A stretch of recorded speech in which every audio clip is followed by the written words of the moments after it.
की शुरुआत हुई एक कपल को दिखाने से, जहाँ पर विक्टर नाम का एक लड़का अपनी वाइफ को घुमाने लाया था जो माँ बनने वाली थी। पर यहाँ उनकी किस्मत अच्छी नहीं थी, क्योंकि तभी यहाँ खतरनाक अर्थक्वेक ज़लज़ला आ जाता है, जिससे वहाँ काफी तबाही मची। बिल्डिंग्स टूट कर गिरने लगती हैं और बदकिस्मती से एक बिल्डिंग के नीचे विक्टर की वाइफ दब जाती है, जिसकी हालत बहुत खराब हो गई थी। जब उसे हॉस्पिटल ले जाया गया तो डॉक्टर्स का कहना था कि इनकी हालत इतनी खराब है कि अब हम या माँ को बचा सकते हैं या बच्ची को, जिसका मतलब कि अब यहाँ विक्टर को बहुत ही मुश्किल फैसला लेना था। अब उसने फैसला क्या लिया ये फिलहाल हमें दिखाया नहीं गया, लेकिन 13 साल के बाद हम विक्टर और उसकी बेटी को देखते हैं जिसका नाम एंजेला था। यानी यहाँ साफ जाहिर हो गया कि उस दिन विक्टर ने अपनी बेटी को बचाया था और अब उसकी वाइफ इस दुनिया में नहीं रही। पर जाहिर है एंजेला ने कभी अपनी मॉम को नहीं देखा तो वो हमेशा उन्हें याद करती है। उसे बहुत शौक था कि काश मैं अपनी मॉम से कभी बात कर पाती या उन्हें देख सकती। इस शौक की वजह से एक दिन वो अपनी दोस्त जिसका नाम कैथरीन था उसके साथ जंगल गई। उसने अपने साथ अपनी मॉम के इयररिंग्स भी ले लिए थे। इनका प्लान था कि हम यहाँ रिचुअल जादू करेंगे ताकि एंजेला की मॉम की आत्मा से राब्ता बनाकर उनसे बात कर सके। अब जाहिर है वो कोई इस चीज में माहिर तो थी नहीं जो रिचुअल कर पाती। उन्होंने बस वैसे किया था ताकि कोई अच्छी उम्मीद तो मिले, पर यहाँ उनके साथ बहुत बड़ी गड़बड़ हो गई। जो रिचुअल उन्होंने किया गॉड से दुआ मांगकर एंजेला की मॉम से बात करने के लिए, वो तो कामयाब नहीं हुआ, पर उल्टा उनकी आवाज एक खतरनाक डीमन शैतान ने सुन ली थी और अब वो यहाँ इन पर हावी हो गया। इन्हें हवा में ऐसे गायब कर लेता है जैसे वो कभी थी ही नहीं। और अब उनके गायब होने की वजह से एंजेला की डैड विक्टर और कैथरीन की फैमिली काफी परेशान हो जाती है। उन्होंने पुलिस को भी रिपोर्ट की उनकी लापता होने की, जिन्होंने हर जगह उन्हें ढूंढा पर वो कहीं भी नहीं मिली। कोई सुराग तक वो ढूंढ नहीं पा रहे थे। अब जब विक्टर घर आया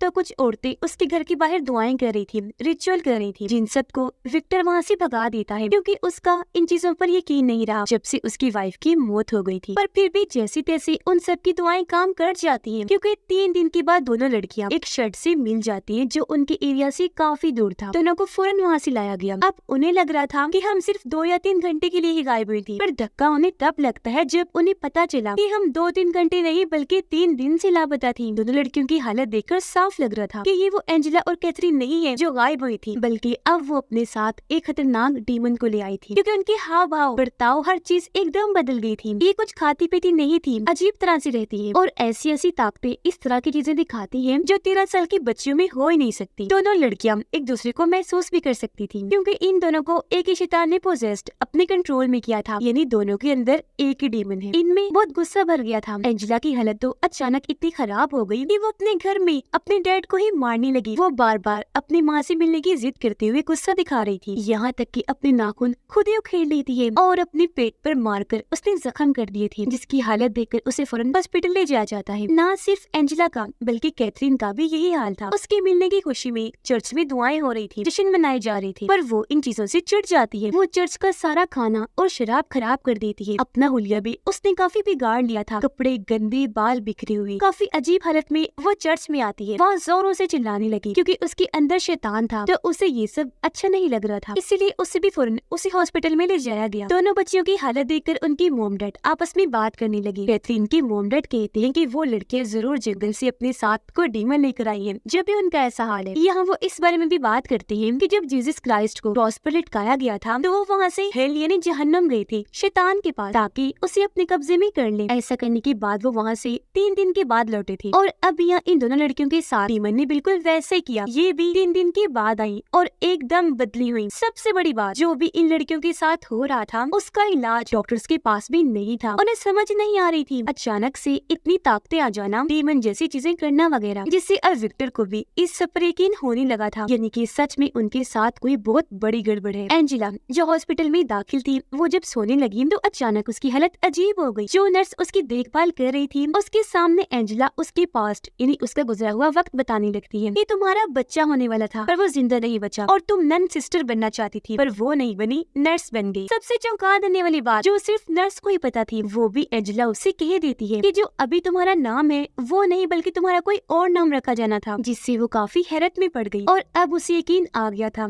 कि एंजेला के अंदर जो भी है इनके डीमन वो बहुत ही खतरनाक ताकतवर है, क्योंकि ये सारी नर्स की जिंदगी की वो बातें थी जो उसने कभी किसी को भी नहीं बताई थी। वो इस सब से डरकर विक्टर से जाकर मिलती है, उसे बताने लगी कि ये चीज नॉर्मल से काफी आगे जा चुकी है, इस तरह का केस मैंने आज से पहले नहीं देखा। वो उसे एंजेला की तरफ से की गई और भी चीजें बताती है और विक्टर को समझाने लगती है, जिसके बाद वो उसे एक किताब भी देती है जो एक काफी मशहूर मशहूर राइटर ने लिखी थी। उस राइटर की बेटी के अंदर भी डीमन आ गया था और चौंका देने वाली बात ये कि वही डीमन अब यहाँ आ चुका है जिसका नाम पजोजो डीमन है, जिसने एंजेला और कैथरीन को पोजेस्ट किया हुआ है। नर्स उसे कहती है कि मेरी बात का यकीन अगर तुम्हें नहीं आ रहा तो तुम उस राइटर की किताब पढ़ लो। उसके अंदर उसने जैसा बताया कि मेरी बेटी के साथ ये हुआ, इन दोनों बच्चों के साथ भी वही हो रहा है। अब तुम इस किताब को पढ़ के उस राइटर से मिलने जाओ। जिस पर विक्टर ने ऐसे किया। वो किताब को पढ़ने के बाद राइटर से मिलने गया जो अब काफी बूढ़ी हो गई थी। वो बताती है कि मैं पिछले काफी वक्त से अलग अलग रिलीजियस मजहबों और उनके कल्चर यानी मजहबों से जुड़ी हर चीज का पता लगवाने की कोशिश कर रही हूँ कि शैतान और एक्सॉर्सिज्म यानी जो शैतानों को भगाने के लिए किया जाता है वो काम कैसे करता है। जिससे मुझे पता चला कि हर मजहब में शैतान और एक्सॉर्सिज्म होता है पर अलग अलग रूपों में, अलग अलग सोच के साथ। यहाँ हमें ये भी पता चलता है कि राइटर की बेटी काफी वक्त से उसके साथ नहीं है। वो तो ये भी नहीं जानती कि मेरी बेटी जिंदा भी है या नहीं, पर उसे यकीन है कि वो जहाँ कहीं भी होगी ठीक हो। अब विक्टर राइटर को हॉस्पिटल लेकर गया जहाँ एंजेला के अंदर का डीमन उसे देखते ही पहचान लेता है क्योंकि उसकी बेटी में भी यही डीमन जो था पजोजो। यहाँ क्योंकि कैथरीन नहीं थी तो उसके बारे में वो पूछती है। वो लोग बताते हैं कि वो तो घर पर है। राइटर कहती है कि घर पर उसका ऐसे रहना ठीक नहीं, खतरनाक है, इसलिए अब ये लोग उससे मिलने के लिए चले जाते हैं। ये जब वहाँ पहुंचे तो देखते हैं कि डीमन ने घर में तोड़फोड़ मचा दी है, पर खुशकिस्मती से कैथरीन के डीमन ने अभी तक किसी को मारा नहीं था। अब यहाँ विक्टर कैथरीन की फैमिली को संभालता है जबकि राइटर खुद ऊपर गई कैथरीन से मिलने के लिए जिसकी हालत बहुत खराब थी। वो काफी भयानक लग रही थी, अपने कंट्रोल में तो बिल्कुल भी नहीं थी। और अब जैसे ही राइटर उसके पास आई कैथरीन का डीमन उससे उसकी बेटी के बारे में उल्टी सीधी बातें करने लगा कि तुम्हारी बेटी मर चुकी है और अब हेल की आग में जल रही है। जिसके बाद कैथरीन का डीमन एक क्रॉस लेकर राइटर पर हमला कर देता है और उसकी दोनों आंखें ही फोड़ के रख देता है, जो चीज बहुत भयानक थी और बेचारे राइटर के लिए अफसोस वाली भी थी क्योंकि वो सालों से ये सब सीख रही थी। पर आज डीमन ने उसकी आंखें ही फोड़ के रख दी। उसे ये अंदाजा नहीं था किस तरह पहले शैतान ताकतवर खतरनाक था अब भी होगा और ऐसे सारे डीमंस होते हैं। उसे ख्याल करना चाहिए था, पर डीमन के खतरनाक होने का अंदाजा उसे इसलिए भी नहीं हुआ क्योंकि उसने कभी भी एक्सॉर्सिज्म होते हुए अपनी आंखों से देखा ही नहीं और ना ही ये कि डीमन अपने कंट्रोल से बाहर होकर क्या क्या तबाही मचा सकता है। अब विक्टर राइटर को हॉस्पिटल लेकर गया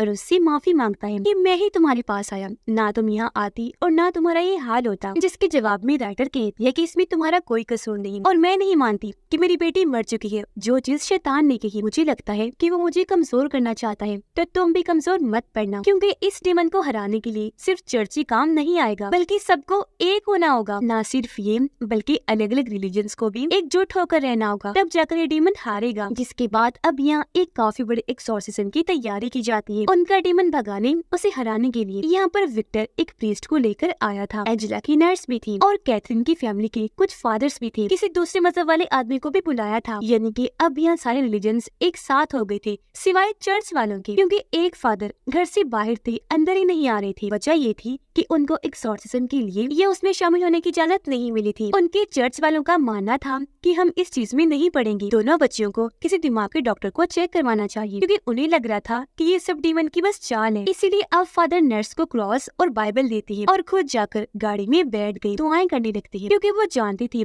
कि नर्स ऐसा कर सकती है। नर्स बनने से पहले उसने नन सिस्टर की ट्रेनिंग ली थी। अब दोनों बच्चियों को कुर्सी से बांध दिया गया और सब आगे आगे आकर दुआएं और न जाने क्या क्या पढ़ने लगे, पर इसका कोई भी फायदा नहीं होता। सब मिलकर काफी कोशिशें करते हैं, सख्त किस्म का रिचुअल करते हैं और अलग अलग जुबान में दुआएं पढ़ी जाती हैं। एक्सॉर्सिज्म हो रही थी पर सब जाया जा रहे थे क्योंकि पजोजो डीमन बहुत ही खतरनाक था। एक वजह ये भी थी कि ये पजोजो को कमजोर नहीं कर पा रहे थे और वो थी यहाँ सबके दिल में डर था, यकीन की कमी थी, जिस चीज का फायदा उठाकर ही पजोजो ने परेशान करने लगा। कमजोर करने के लिए उल्टी सीधी बातें करना शुरू कर देता है। नर्स को भी उसने काफी चिढ़ाया। अब जब विक्टर रिचुअल किया हुआ डीमन का पानी और बाकी फालतू सामान फेंकने जा रहा था तो उसे देखकर अब फादर को जोश आ गया। वो गाड़ी से उतरे, अब खुद अंदर जाकर एक्सॉर्सिज्म करना शुरू कर देती है, जिससे चालाक पजोजो कमजोर होने का नाटक करता है। पर हम जानते हैं वो किस कदर खतरनाक है। वो फादर की गर्दन को बुरी तरह मरोड़ के रख देता है और ऐसे उनकी दर्दनाक मौत हो जाती है, जो भयानक नजारा देखकर सब काफी डर जाते हैं। अब यहाँ ये राज खुलता है कि 13 साल पहले जब विक्टर की वाइफ की हालत खराब हो गई थी, जैसा कि मैंने आपको बताया, डॉक्टर्स ने उसे 2 ऑप्शन दिए थे, यानी वो अपनी बच्ची को बचाए या वाइफ को। पर हमें लगा था कि उसने अपनी बेटी को बचा लिया क्योंकि एंजेला जिंदा थी, लेकिन ऐसा नहीं था। वो तो डॉक्टर्स को ये कह रहा था कि मेरी वाइफ को बचाओ, जबकि उसकी वाइफ बार बार ये कह रही थी कि मुझे नहीं, मेरी बच्ची को बचाया जाए। पर क्योंकि वो काफी जख्मी थी, इतना खून बचाने की वजह से उसकी मौत हो गई। तब डॉक्टर्स ने टाइम बर्बाद ना करते हुए फौरन उसकी बेटी एंजेला को बचा लिया, जो जानकर विक्टर अपनी वाइफ के लिए दुखी भी होता है और इस बात से भी खुश था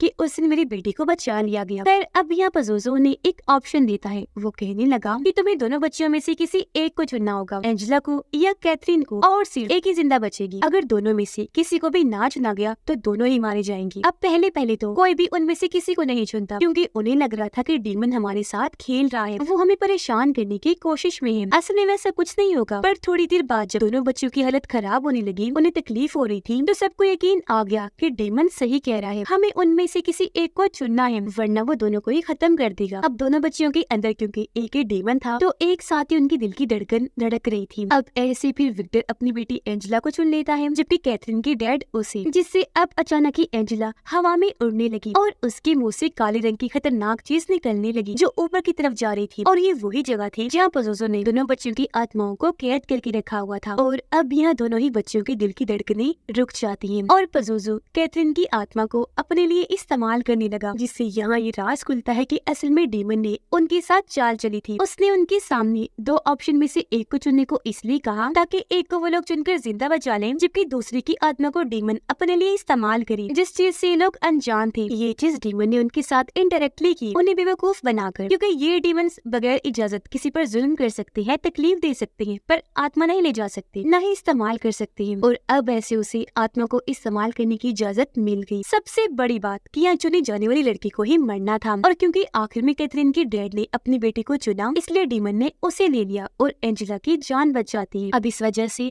हर कोई टूट जाता है। विक्टर अपनी बेटी की वजह से खुश तो था, पर कैथरीन के लिए उसे बुरा लग रहा था। थोड़ी ही देर में यहाँ पुलिस आ गई, जो छानबीन करने के लिए उन सबको अपने कब्जे में कर लेती है, क्योंकि जो कुछ भी यहाँ हुआ ऐसे यकीन करना बहुत मुश्किल था। अब कैथरीन को सांस दिया जाता है, बिजली के झटके लगाए गए, काफी कुछ किया गया, पर वो होश में नहीं आती, क्योंकि उसकी आत्मा तो पजोजो ले गया था, यानी वो खत्म हो चुकी थी। अब हम कुछ दिन की बात का वक्त देखते हैं, जहाँ एंजेला तो ठीक हो गई थी, पर अपनी दोस्त कैथरीन को खोने की वजह से दुखी थी। कैथरीन की मॉम डैड काफी टूट गई थी, नर्स को भी अफसोस था, और अब वो पुलिस वालों को डीमंस के बारे में लेक्चर दे रही थी कि डीमंस चाहते हैं कि हमें ये सब छोड़ देना चाहिए, पर ना हमें गॉड पर यकीन और ना ये सब रोकना चाहिए, जिससे अब यहाँ उन्हें भी यकीन होने लगा। जिसके बाद हमें राइटर दिखाई गई, जिस बेचारे की आंखें जा चुकी थी, और यहाँ तभी उसे कोई मिलने आया, जो और कोई नहीं बल्कि उसकी बेटी थी। असल में वो उसकी बेटी की आत्मा थी, जिसे वो सच समझ रही। और इसी के साथ इस फिल्म की कहानी यहीं पर खत्म हो जाती है।